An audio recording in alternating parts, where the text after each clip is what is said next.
அனைவருக்கும் வணக்கம். திருவள்ளுவரை சிந்திப்போம், திருக்குறளை பற்றி சிந்திப்போம் என்ற கருத்தாக்கத்தில் தொடர்ந்து நாம் திருக்குறளை பற்றி சிந்தித்து வருகிறோம். வணக்கம் உள்ளவரை, வணக்கம். தங்களுக்கு என்ன வேண்டும்? மறக்காம சப்ஸ்கிரைப் பண்ணிட்டு பாருங்க. எந்த உயிருக்கு துன்பம் இல்லை? எந்த உயிருக்கு துன்பம் இல்லை?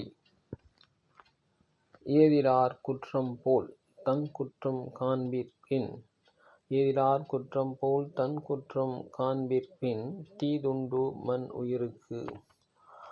அயலாருடைய குற்றத்தை காண்பது போல தம் குற்றத்தையும் காண வல்லவரானால் நிலை பெற்ற உயிர் வாழ்க்கை அவருக்கு துன்பம் இல்லை என்று குறிப்பிடுகிறார்.